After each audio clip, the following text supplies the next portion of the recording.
জামায়াত ইসলামী ক্ষমতা আসার পরে সকল বেকারের চাকরির ব্যবস্থা করবে ইনশাআল্লাহ। যারা এই দুর্নীতি করছেন, সন্ত্রাস করছেন, চাঁদাবাজি করছেন, আমরা কিন্তু প্রজেক্টরের মাধ্যমে সব জাতিকে দেখাই দিব। কোনো ছাড় দেওয়া হবে না, সন্ত্রাসীদের কোনো ঠিকানা হবে না। গত 54 বছরে আমরা যাদেরকে নেতা বানিয়েছি, এই নেতারা বারবার আমাদেরকে প্রতারিত করেছে। বারবার তারা দুর্নীতি, রাহাজানি, সন্ত্রাস, চাঁদাবাজি, টেন্ডারবাজির মাধ্যমে এ অঞ্চলের মানুষের যে মুক্তির আকাঙ্ক্ষা, সেই মুক্তির আকাঙ্ক্ষার সাথে তারা প্রতারিত করেছে। সে কারণে আগামী 12ই ফেব্রুয়ারি যে জাতীয় নির্বাচন, সেই নির্বাচন আর ভুল করে চলবে না। আমরা আর প্রতারিত হতে চাই না। আমরা আমাদের সঠিক প্রতিনিধিকে নির্বাচিত করতে চাই। আপনারা কি পারবেন ইনশাআল্লাহ?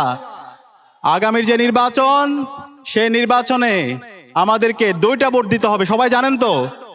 প্রথম ভোট হচ্ছে আমাদের এই বাংলাদেশ আগামী 100 বছর কিভাবে পরিচালিত হবে, সেই বাংলাদেশের ভাগ্য নির্ধারণের জন্য ভোট। সেই ভোটের নাম হচ্ছে গণভোট।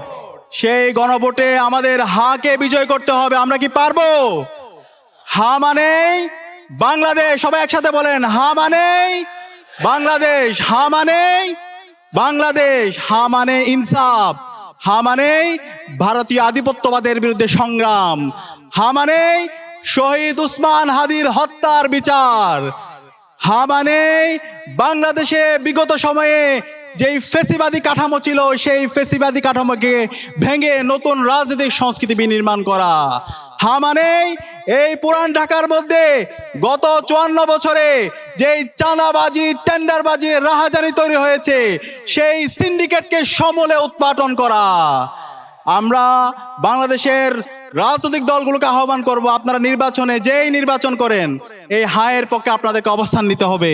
কিন্তু আমাদের খারাপ লাগে, আমরা কষ্ট পাই। দীর্ঘ ফেসিবাদ বিরোধী যারা আমাদের সাথে আন্দোলন করেছে, লড়াই করেছে, যারা মজলুম ছিল, তারা আজকে হায়ের বিপক্ষে অবস্থান নিচ্ছে। তারা ঘন্টার পর ঘন্টা বক্তৃতা দেয়, কিন্তু তাদের বক্তৃতার মধ্যে এই হায়ের পক্ষে তার ক্যাম্পেইন দেখতে পায় না। এটা পুরো জাতির জন্য লজ্জা। আপনারা যদি হায়ের বিপক্ষে অবস্থান নেন, 12ই ফেব্রুয়ারি বাংলাদেশের জনগণ আপনাদের বিরুদ্ধে ব্যাপকভাবে প্রতিরোধ গড়ে তুলবে ইনশাআল্লাহ। আপনাদের অবস্থান পরিষ্কার করতে হবে। সারা দেশে বিভিন্ন জায়গায় বক্তৃতা দিচ্ছেন, কিন্তু এই বক্তৃতার মধ্যে হায়ের পক্ষে আপনাদের কোনো ক্যাম্পেইন দেখছি না। আপনাদের নেতৃবৃন্দ তারা ন্যায়ের পক্ষে ক্যাম্পেইন নিচ্ছেন। এই ন্যায়ের পক্ষে ক্যাম্পেইন নেওয়া মানে জুলাই শহীদদের আকাঙ্ক্ষার সাথে প্রতারণা করা। এই ন্যায়ের পক্ষে অবস্থান নেওয়া মানে গত 16 বছরে বাংলাদেশে যে ফেসিবাদ কায়েম হয়েছে, হাসিনার যে ফেসিবাদী রাষ্ট্র প্রকল্প আছে, তার পক্ষে অবস্থান নেওয়া। এই ন্যায়ের ক্যাম্পেইন করা মানে গত 16 বছরে বাংলাদেশে যে গুম, খুন, আয়নাঘর তৈরি হয়েছে, তার পক্ষে অবস্থান নেওয়া। আমরা অনুরোধ করব, দ্রুত আপনাদের অবস্থান পরিষ্কার করেন। এখন পর্যন্ত অনেক জায়গায় আপনাদের বক্তব্য শুনেছি, জনসভায় বক্তৃতা দিয়েছেন দেশনায়ক, কিন্তু একটা বারের জন্য আপনি হায়ের পক্ষে ক্যাম্পেইন করার সময় পাননি। আমরা জানতে চাই আপনাদের অবস্থান পরিষ্কার করেন। আপনারা যদি এই অবস্থান পরিষ্কার করতে না পারেন, তাহলে বাংলাদেশের এবারের যারা ভোটাররা আছে, 4 কোটি যে তরুণরা আছে, তারা আপনাদের বিপক্ষে অবস্থান নেবে। সুতরাং রাজনৈতিক দলগুলোকে আমি আহ্বান করবো, ইতিমধ্যে আমরা দেখতে পেয়েছি 11 দলীয় জোটের প্রত্যেক নেতৃবৃন্দ তারা হায়ের পক্ষে অবস্থান নিয়েছেন। ইনশাআল্লাহ এই নির্বাচনে ব্যাপক ব্যবধানে বিজয় হয়ে এবং ইনসাফের প্রতিনিধিরা বিজয় হয়ে বাংলাদেশের 54 বছরে যে বঞ্চনা তৈরি হয়েছে, যে জুলুমতন্ত্র তৈরি হয়েছে, যে মাফিয়া তন্ত্র তৈরি হয়েছে, তা সমূল উৎপাটন করা হবে ইনশাআল্লাহ। এবং বাংলাদেশের এই অঞ্চলের মানুষের দীর্ঘদিনের যে আকাঙ্ক্ষা, একটা ইনসাফ ভিত্তিক বৈষম্যহীন বাংলাদেশ বিনির্মাণ করা, সেই বাংলাদেশ বিনির্মাণ হবে ইনশাআল্লাহ। দ্বিতীয়ত, আমরা দেখতে পেয়েছি দীর্ঘ 16 বছরে যারা আমাদের সাথে একসাথে ফেসিবাদের বিরুদ্ধে আন্দোলন করেছে, যারা জুলুমের শিকার ছিল, সেই দলের দেশনায়ক বলেছেন আই হ্যাভ এ প্ল্যান, এবং আমরা আশাবাদী হয়েছিলাম আমরা এই প্ল্যান শুনতে চাই। কিন্তু আমরা দেখতে পেয়েছি আই হ্যাভ এ প্ল্যান, সেই প্ল্যানের মাধ্যমে বাংলাদেশে জুলাই বিপ্লব পরবর্তী বাংলাদেশের প্রতিটি ক্যাম্পাসে ক্যাম্পাসে যে গণতন্ত্রের ধারা অব্যাহত হয়েছে, সেই গণতন্ত্রের ধারাকে তিনি বিভিন্ন ধরনের ইঞ্জিনিয়ারিং করে নির্বাচন কমিশনের সামনে মব তৈরি করে এবং বিচার বিভাগকে প্রভাবিত করে শাহজালাল বিজ্ঞান ও প্রযুক্তি বিশ্ববিদ্যালয়ের ছাত্র সংসদ নির্বাচনকে তিনি বন্ধ করে দিয়েছেন। এবং তার প্ল্যানের মধ্যে আমরা দেখতে পাচ্ছি তিনি বিভিন্ন ধরনের কার্ডের কথা বলছেন। আমরা এই ধরনের কার্ডের কথা শুনতে চাই না। আমরা ভিক্ষাবৃত্তি চাই না।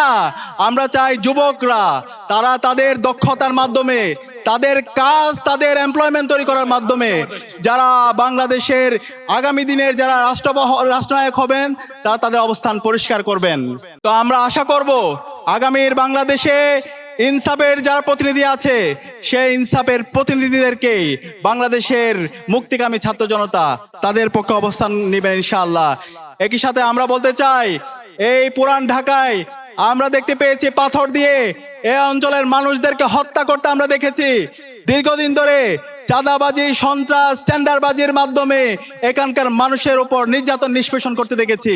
আমরা আশা রাখি ইনসাফের প্রতিনিধি দাঁড়িপাল্লার কান্ডারি আমাদের এইখানকার যিনি আমাদের প্রতিনিধি হাজী এনায়েতুল্লাহ ভাই নির্বাচিত হয়ে এসে এই অঞ্চলের মানুষের যে মুক্তি লড়াই, যে লড়াইয়ের জন্য তিনি দীর্ঘদিন ধরে সংগ্রাম করছেন সেই লড়াই তিনি নেতৃত্ব দেবেন ইনশাআল্লাহ।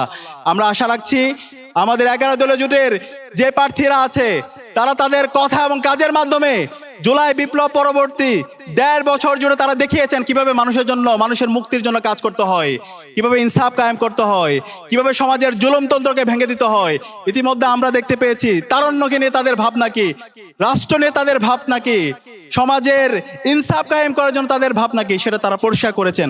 আমরা আশা করছি বাংলাদেশের ইতিমধ্যে তরুণরা প্রতিটি ক্যাম্পাসে 5টি ছাত্র সংসদ নির্বাচন হয়েছে, সেখানে তরুণরা ইতিমধ্যে ইনসাফের প্রতিনিধিদেরকে বাছাই করে নিয়েছে এবং আগামী 12 ফেব্রুয়ারি যে জাতীয় নির্বাচন হবে সেই নির্বাচনে ইনসাফের প্রতিনিধি দাঁড়িপাল্লার কান্ডারি এবং 11 দলীয় জোটের যে প্রতিনিধিরা আছে তাদেরকে এই দেশের মানুষরা ভূমিধস বিজয়ের মাধ্যমে বিজয় করে নিয়ে এসে বাংলাদেশে ইনসাফ কায়েমে তারা সহযোগিতা করবে ইনশাআল্লাহ। আপনারা কি পারবেন ইনশাআল্লাহ?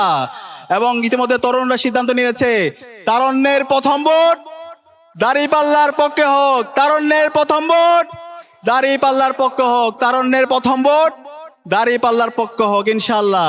আপনাদের এই অঞ্চলের যিনি নেতা, ঢাকা 7 আসনের নেতা এনায়েত ভাই, তার কাজের মাধ্যমে, তার কথার মাধ্যমে তিনি প্রমাণ করেছেন। আমরা আশা রাখছি ইনশাআল্লাহ নির্বাচিত হয়েছে আপনাদের প্রত্যেকটা কমিটমেন্ট তিনি কাজের মাধ্যমে বাস্তবায়ন করবেন ইনশাআল্লাহ।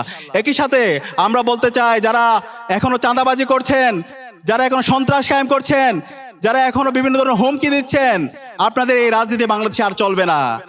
যারা এই দুর্নীতি করছেন, সন্ত্রাস করছেন, চাঁদাবাজি করছেন, আমরা কিন্তু প্রজেক্টরের মাধ্যমে সব জাতিকে দেখাই দিব। কোনো ছাড় দেওয়া হবে না, সন্ত্রাসীদের কোনো ঠিকানা হবে না। সুতরাং সন্ত্রাসীরা ইতিমধ্যে আমিরে জামাত বলেছেন 40 লক্ষ যুবকের তিনি চাকরির ব্যবস্থা করবেন। বাংলাদেশে ইতিমধ্যে বেকার আছে 25 লাখ। তাহলে যারা এই চাঁদাবাজি করছেন, টেন্ডারবাজি করছেন, সেগুলো ছেড়ে দেন। জামায়াত ইসলামী ক্ষমতা আসার পরে সকল বেকারের চাকরির ব্যবস্থা করবে ইনশাআল্লাহ।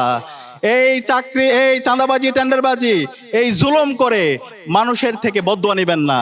আসেন, এই জুলাই বিপ্লবের মাধ্যমে আমাদের যে সুযোগ এসেছে একটি ইনসাফ ভিত্তিক বাংলাদেশ বিনির্মাণ, সেই বাংলাদেশ বিনির্মাণে আমরা সবাই ঐক্যবদ্ধভাবে কাজ করি এবং সৎ, দক্ষ, আদর্শ দেশপ্রেমিক যে প্রার্থীরা আছে তাদেরকে আমরা বাছাই করার মাধ্যমে বাংলাদেশে ইনসাফ কায়েমে আমরা সহযোগিতা করি। সবাইকে অসংখ্য ধন্যবাদ। ইনকিলাব জিন্দাবাদ।